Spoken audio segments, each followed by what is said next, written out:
I'm your host. I'm excited to bring yet another Cafecito to you, as well as talk with you about why it's so important that we do these. The whole theme about the Cafecito is that it is everyday people doing extraordinary things, and that is you and I. And it's important for us to highlight that as well. So let's jump right into our day. I was on a struggle bus moments ago. How are you, Lindsey? I'm great. Thank you. How are you? Well, I'm gonna get it together eventually. Yeah. Probably by the end of the Cafecito, I'll be like, and ta-da. Oh I my get God. it. I'm so excited to have you today for a couple of reasons. One, we've known each other since I actually merged into this kind of entrepreneurial journey, which you did not know this because we weren't that familiar with each other. But in 2018, and you were instrumental. I had shared this before with you. You were instrumental in the early onset of me coming into this space, understanding branding and marketing. And that was, the way you taught it was in such a way that I was able to digest and understand at that kind of simplistic level without dumbifying it, if you will, and I met you at Startup Week. You were there, and you were doing one of the sessions there. So I literally credited you to helping me understand the importance of that early on in starting your company. So I'm excited to have you here today. So welcome to the Thank you. Cafecito. Are you drinking anything today? I'm drinking. Just water. I just finished a bowl of cereal and now I'm just on the hydration. Okay, I love that. I'm here for that. So go ahead and introduce yourself to the people. Okay, so my name is Lindsey LaShell. You can find my brand. Everything is in flux for me right now, but diamondandbranch.com is sort of my online home. I, until about 3 days ago, called myself the founder and CEO of Diamond and Branch Marketing Group. But now I'm just Lindsey. I'm consulting. So I have, because of the pandemic and because of lots of other things, moved away from being an agency owner and providing digital marketing services to my clients. And now I call myself a marketing activist. And the point of my work is to find underrepresented entrepreneurs, nonprofits, basically anybody whose work contributes to justice, equity, sustainability, and just help make their marketing better so that they don't have to worry about it. So that they know that their business is going to grow, so that they know they're not wasting their time, right? I've been on a career path that's taken me all over, right? Startups. I was a public school teacher for 5 years, worked in other people's agencies for like a decade, and then I've had my own for about 5 years. And all that whole time, I was just looking for a way to merge my skill set and my purpose, and like being purposeful. And I feel like this is the place where I really found that sweet spot of like, all I can do is teach marketing, but I can do it in a way that really makes an impact.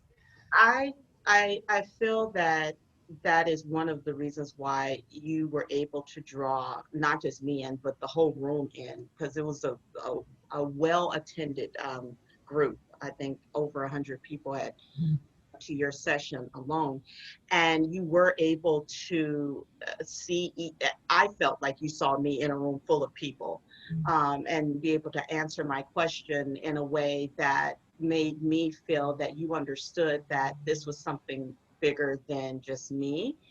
And you didn't go into that whole salesy or like,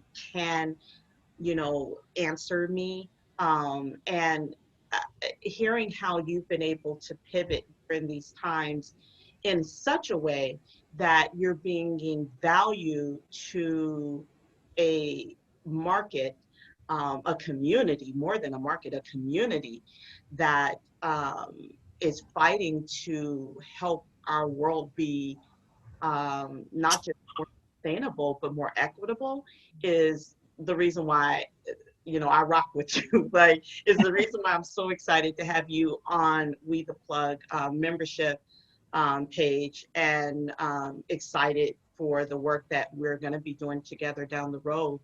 Talk to us a little bit about, I mean, because obviously you didn't, or maybe you did, just wake up one day, Beyonce say, I woke up like this. Did you just wake up one day and say, I am going to impact the world with my voice, with my writing, I mean, was this like the thought process for you early on?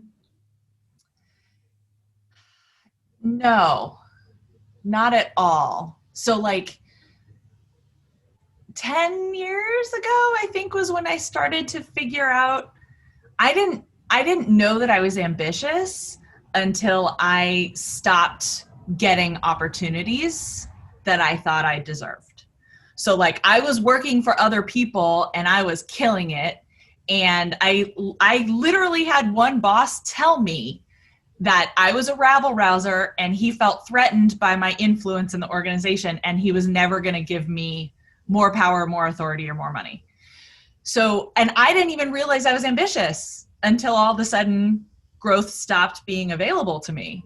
And so that was sort of the first step. And that was a big part of how I ended up becoming an entrepreneur.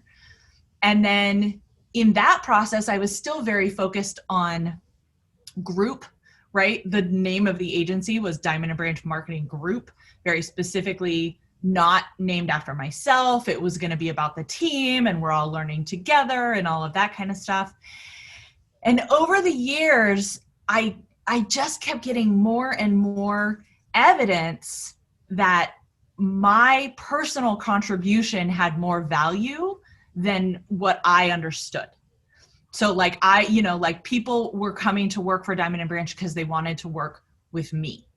And clients were coming to Diamond and Branch because they wanted to work with me. And it honestly, like you can call it imposter syndrome, or you can call it, like, I prefer to think of it as like making data-driven decisions, right? But for me, it was like I had to collect a lot of evidence that said that my voice was unique and valuable and important just for what it was. And that was a huge shift. I mean, it's very fresh. Like, this is a thing that's happening to me like right now. Right. Yeah. And so, so in my mind now is sort of like, well, hey, like if this is what clients want to pay for, like yeah, sure, let's do it. And so now I got a plan. Now I'm like, here's, it was a little bit of feedback on LinkedIn because I'm just so opinionated.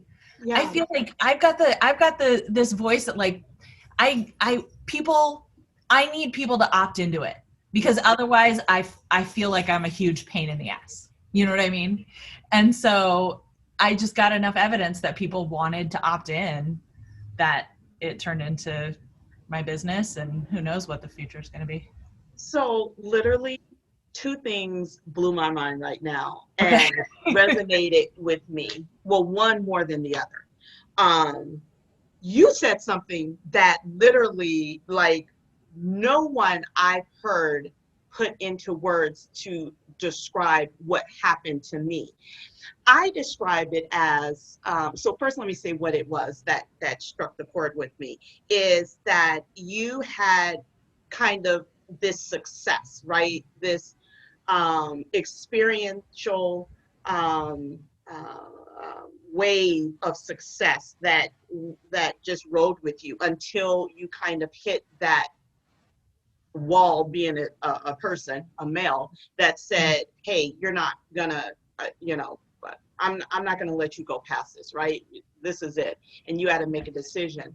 And your decision was one, it sounded like, influenced by that, but also like a greater awareness that was starting to unfold.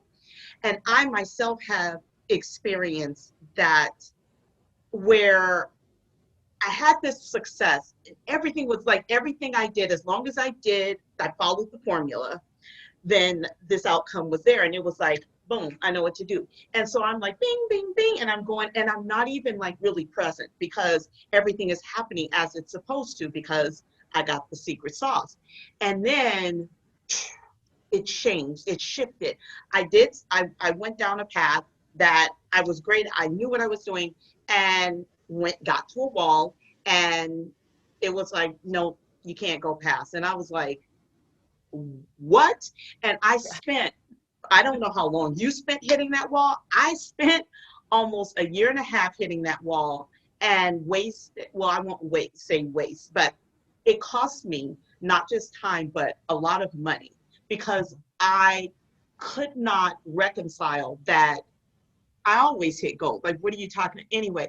But it was something intrinsic happening at the same time with me hitting this wall saying softly, it's time for you to look this direction. I need you to go this way. This wall is there, it's not going to move because I need attention somewhere else. And whatever, name you put to it, I definitely understand what you're sharing right now that happened to you that kind of like literally turned the ship another direction.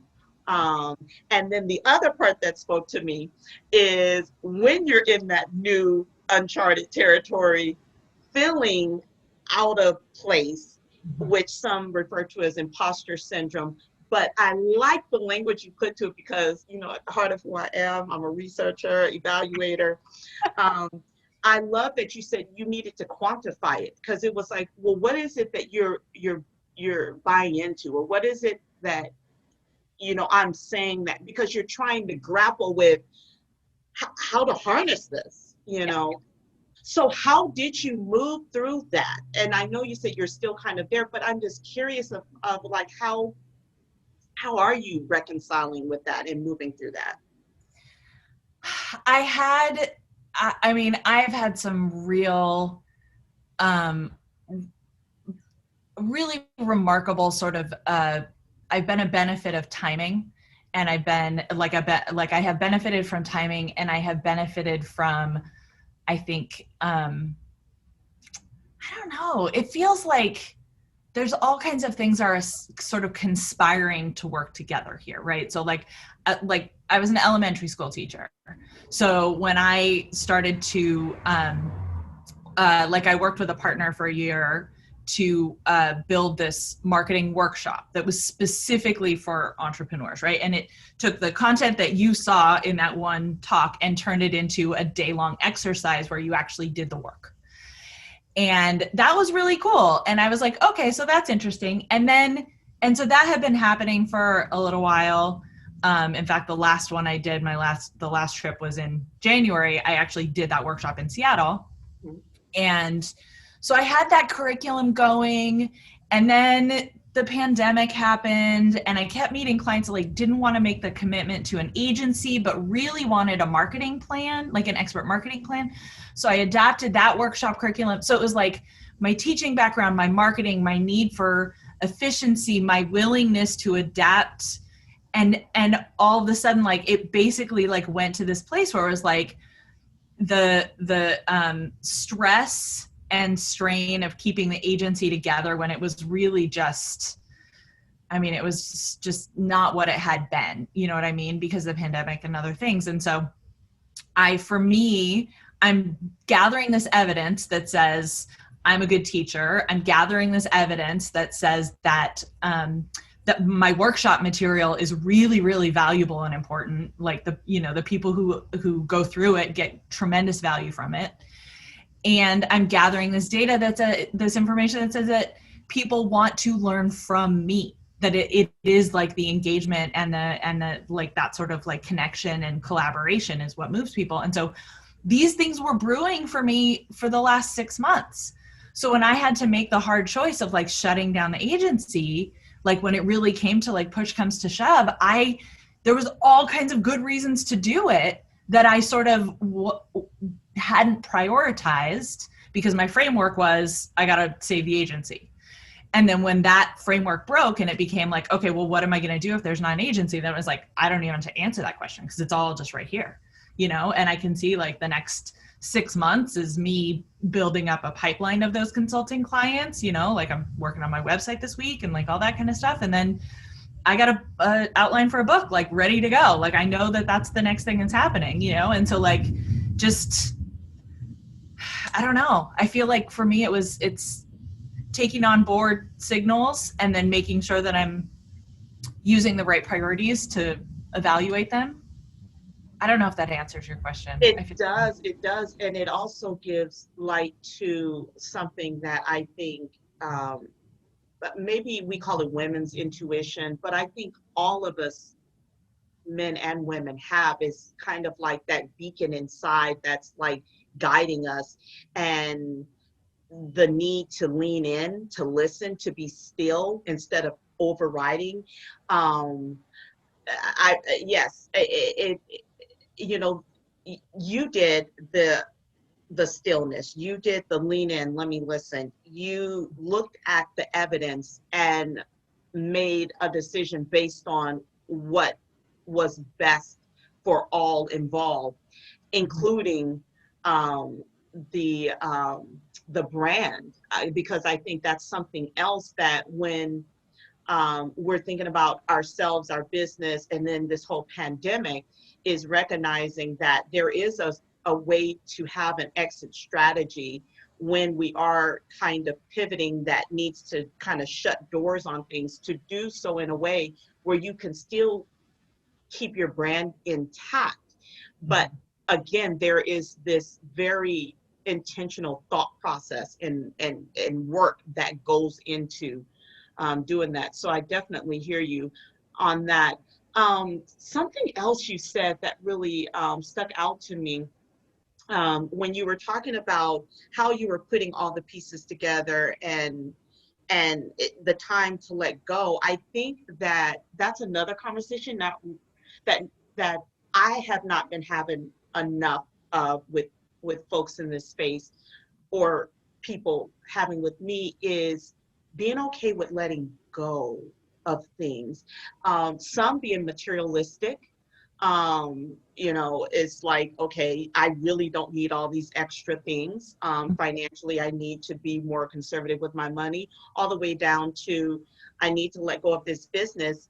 And as I'm doing that, look at another way that I can take these skill sets, talents, and put them in a space that will yield successful outcomes in the times that we're in.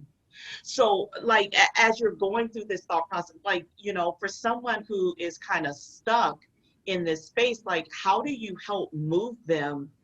Because, we know ourselves, but how do you help to move someone as a consultant when you're working with them, and the business is like done, like it's time to close the door, but they're like coming at you with all these different ways. I'm gonna borrow from here, and there's PPP money out here. How do you have those conversations? It's tough. One of my mentors, there's, sometimes there's people in the world where you're like, I must be pretty cool if this person is willing to answer the phone when I call. Do you have those relationships? So one of my mentors is like that kind of person. His name's Will Reynolds. He runs an agency called Seer Interactive. And like, I am humbled by his attention because he's so brilliant and wonderful. And one of the first things he said to me when I came to him with like, I think my shit's falling apart. Sorry, can I swear? Yes. And his response was, it's just as brave to end a thing as it is to start it in the first place.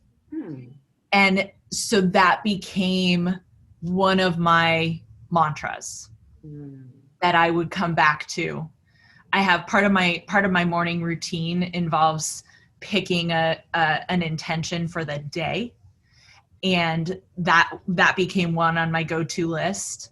Another one, actually from a client, she said, and this was like she was not giving me advice. She was giving her team direction. And she said, I don't need to know the answer. I only need to know the next step. And those two things really, I think there's such wisdom in living in those spaces. So I think the other piece of advice that Will gave me that has really shaped things for me is, he said, you got to set some boundaries. He says, otherwise this thing will it'll drag, you'll just keep dragging it out. Right. And so he's like, so we were talking about, this was advice that he gave me completely separate to like, it was years ago he told me this, but the idea was like, understand where is your boundary in terms of like, how little money are you willing to accept? Understand where is your boundary in terms of like, how much debt are you willing to take on? Understand your boundary, like set hard lines, tell people what they are and commit to them. And then be honest with yourself if that's the world you're living in. And so like right this second, I'll tell you, like I'm in a place where I'm like trying to build up my consulting practice. And so one of the boundaries that I've set for myself is I need to hit my minimum desired income by January. If I haven't built it up to that in January, and if I don't have a pipeline that indicates that I'm going to be able to maintain that, then I probably am going to start looking for a job.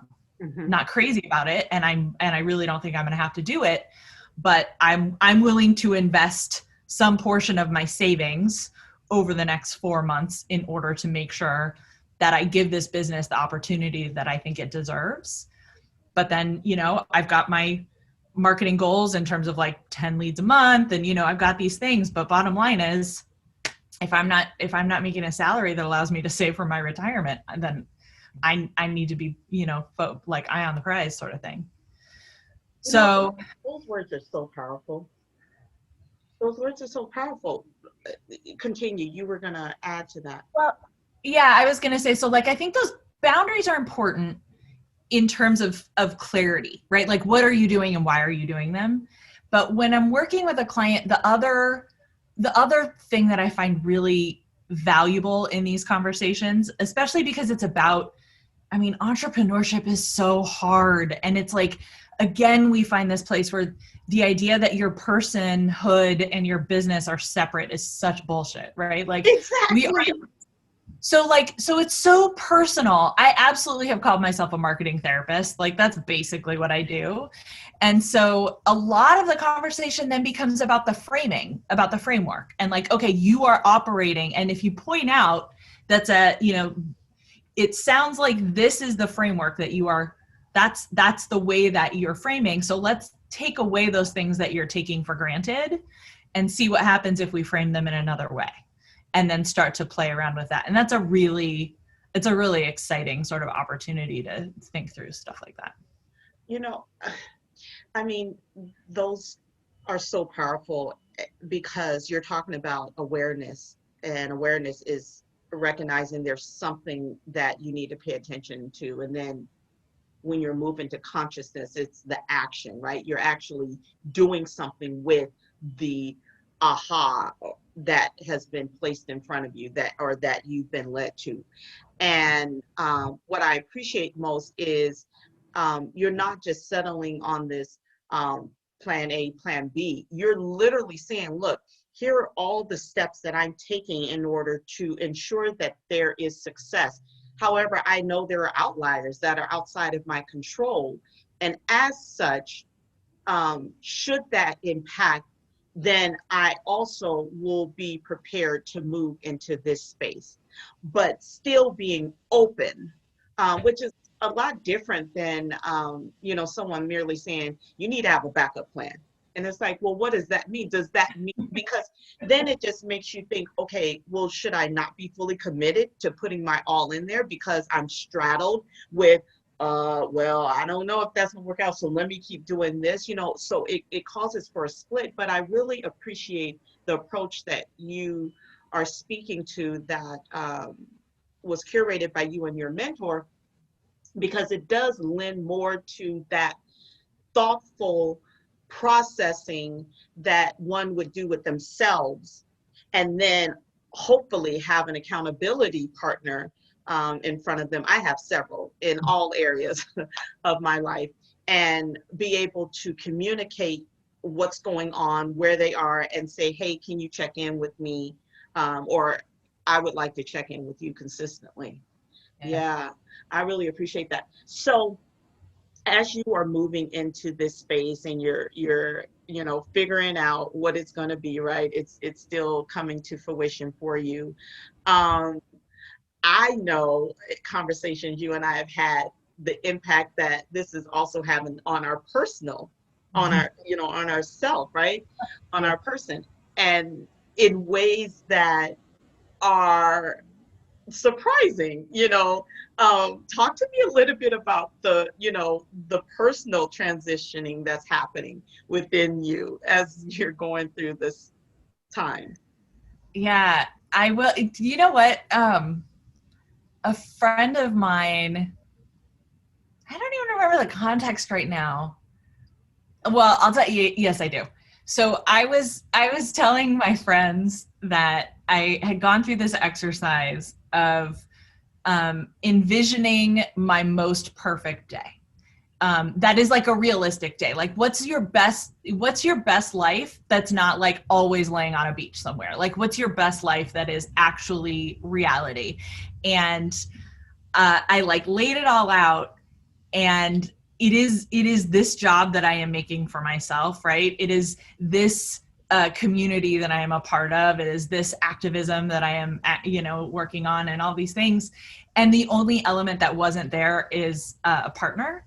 So I like was telling my friends this, and she said, she's like, you are so like fully self-actualized now that it's the perfect time to look for a partner, right? She was like, this is where you need to be, and it's the right thing. And I was like, I do feel self-actualized, and it is so much because of this. The pandemic has been really good to me, and I know that's just so much privilege, but like the first thing that happened, obviously, like, I work on the internet, I'm all digital, so I was like, okay, cool, we're gonna adjust some things, that's fine. And then all of a sudden my roots are growing out, and I've got this like shoulder length blonde hair, and now I've got all these gray roots, and I'm like, well, this isn't a good look. And also, like, I'm not getting up to like blow dry and flat iron my hair just so I can sit in front of my laptop all day. So I sort of started to look around. I was like, okay. And I wanted to, I should have gotten it out of my system in college. That's the answer. But I shaved my head, and was really, really felt very free from that, because and it's so funny how, like, again, all of these things are happening at the same time, right? This is the same moment where I'm deciding to like not focus so much on selling agency services and pivot more towards teaching and empowering entrepreneurs around their own marketing. And so I just, like, all of these things lined up with, like, my appearance doesn't matter. It's my expertise, right? It's all of those, I don't know. I just decided to like get to the good stuff, focus on what's important. I think that's what it was. I wanted to highlight that because I feel that how we believe that our person and our business is not separate, it is combined. The ability for you to go through and let go of old belief systems and values with yourself, and this kind of shedding has definitely, I believe, influenced how you were able to pivot within your business and let go of certain things that no longer was sustainable. But moreover, I think, because I believe there's a season for everything, there are some things that it's the season, it has run its course. And so with you sharing your journey with the whole hair thing, I had shared with you my whole hair. I mean, I would press my hair or flat iron my hair because I'd say, oh, it's easier, which in some ways it was because of my scheduling. But every time I would wear my hair curly, I would get all this attention. I'd be like, but you don't see me, but I started to unpack that over COVID to be like, what is that? Am I hiding? Yeah. And what am I hiding? So, I had my own journey with that. And COVID, this whole pandemic thing has been one of highs and lows for me. And I was talking with my mother recently about how I have not, I cannot remember a time where within minutes of one another, I hear devastating news, like gut wrenching, like, I mean, death. I mean, like, to me, that's the most devastating, someone I love dying unexpectedly. Literally, call. This is happening to something. So, by the way, you all are going to be going to, this country abroad. And I mean, to what we've been working for, me and my business partner with We the Plug, within moments of each other. And I think what this whole hair journey for me and shedding and being transparent, what that has done for me in my business as well as in my personal life is to say, this is me. And so today I'm showing up, and I'm broken, and I'm going to show that to you in a way that hopefully it's not too overwhelming for you, but it's who I am right now, so I'm gonna cry, right now. I'm getting teary-eyed, that kind of thing. Or I need to end this call because I'm not well right now. I'm emotionally distraught and I need to, wrap this up. I hope you understand, but it's my worth, or me acknowledging or accepting myself in that moment is not based on how I'm perceived by the other person. And that is huge for me. Well, do you know what? I'm listening to you talk, and the thing that I really hadn't realized before that seems so real to me now is that this fiction of what it means to be a professional as a woman, to present yourself as a professional, like, all it does, really, if you buy into that, then you're buying into a system that tells you to repress pieces of you that are, first of all, real, but second of all, very likely to be aggravated by the circumstances in which you are in, right? Where it's like, it's unprofessional for a woman to have a strong opinion or raise her voice or cry at work. And like, that's always made me crazy because I'm a crier. I'm an emotional person. And like, it doesn't mean that I'm not good at my job, and any sort of version of that is garbage. And here's one of those places where, like, because we are all in the shit, all of us now, then it becomes like the opportunity to be honest about that and connect around it and be vulnerable with it and have it very clearly not be a reflection of whether or not we are professional, right? It's like, all of a sudden, it's all like, I don't know, crying at work is a feminist issue for me. No, we should all cry at work. It's fine. No, I mean, what you're speaking to right now is something that oftentimes these are conversations I know I have with my Black and brown brothers and sisters, of the microaggression that we experience at work, to say that when we raise our voice, it's like, whoa, like, are you angry? And it's like, no, this is just how I talk. Or being very expressionative and it being attached to a negative connotation. And I appreciate the words that you're sharing right now, because you summarized it so beautifully in, yes, that is what I'm saying. And what I am encouraging all of us who are in our workspaces is, I'm giving permission to anyone that I work with to show up as yourself. And the way I do that is how I lead into the engaging with them. I do check-in. And, this is from me having a conversation with, a news editor, to the CFO of a company or the CEO of a company, all the way down to a homeless person, who is asking for help from me. And I'm like, I don't have anything, but wait, let me see what I have, you Mhm. know, just acknowledging that I see you.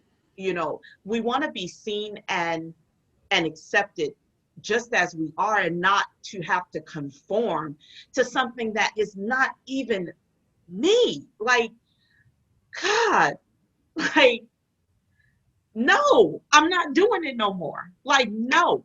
And if Yeah. that's what you require, then you're not the person that I'm to be within a relationship. Like, I don't even think it's just women saying it. Men need to say that too. No, I'm not going to do this. Mhm. Men need to feel comfortable in their own skin to just show up as themselves instead of trying to form whatever has been laid upon them. It's burdensome. Yep. And I think to your point of, us talking about the hair thing, it's like the heaviness, you know, of carrying what people are put on. Some of them are well intended, God bless a lot of my family, and my ancestors, passing down thoughts and ideologies, that I adapted or adopted, I should say. And I'm just like, no, that, not everything's, obviously there's tons of things that are valuable, but it's just the intent was well meant. But I found myself carrying burdens, Yeah. that something, for example, of you have to be twice as good as your white counterparts to be acknowledged. No, I'm not going to work twice as hard as you as a Black woman, you're a white woman, just to have, no, I am good enough just as I am showing up. And I appreciate Gen Z most of all for literally fighting hard to be like, no, I'm not going to, I mean, a lot of it is reckless in my opinion, but I still appreciate where they're like, no, I'm not going to conform. I'm not going to say, no, if I want to show up and say, refer to me as this, or I'm gonna be this to them, then let me just, they're trying to break out of that, and I'm with that. Like, break out of it. No, I'm not. No, I'm not gonna be twice as good as my white counterparts. I'm gonna be good just as I am right here today, and that's it. Yeah. Have you heard my here's my vision of the inclusive world that I want to see. I want to see as many mediocre women and people of color in leadership positions. Like, when there are mediocre people of all kinds at all levels of our society, that's how you know we've achieved equality. Because right now the only mediocre like success stories are white dudes, almost always like cis het white dudes. So let's be really honest about that and say we will know we have achieved equality when the standards are the same kind of low for everybody. That's right.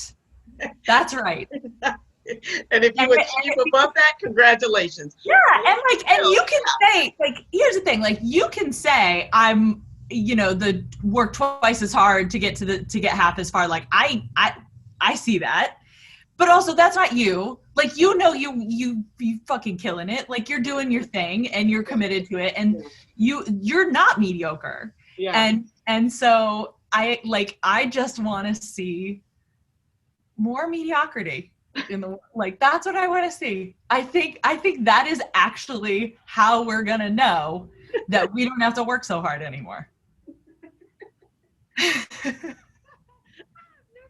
anyone say that. All right, sure. I want mediocrity. Show, Right? That's show what yeah.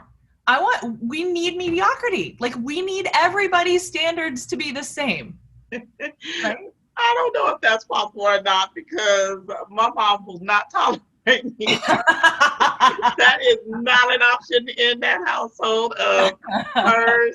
But no, but all kidding aside, I hear what you're saying in that there, the playing field needs to be leveled, and there should not be this pretense of, oh, this person got this position or whatever because they're doing this stellar work, when we all can see, like, what? No, it's not. Like, Right. you're incompetent, but it's because you fit the brand or the narrative for, you know, those in power, whether it's white, male, or whatever it may be. But yeah, no, I feel you on that. So what's your call to action for those that are listening today, that will be listening at some point, because obviously this is recorded and we'll be sharing it. What is your call to action for those that are kind of in the storm and trying to figure out what to do, how to pivot or stay above the water? Oof, that's hard.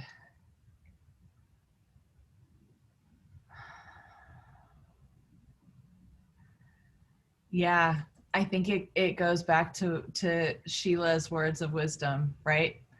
You don't need to know the answer. You just need to know the next step. Mm. Like that we don't live in a world right now where we can count on too many things. Yeah. You know, like there's not lots of stability in our planning. And so getting comfortable with several different versions of the future at the same time Mm-hmm. is an intentional exercise.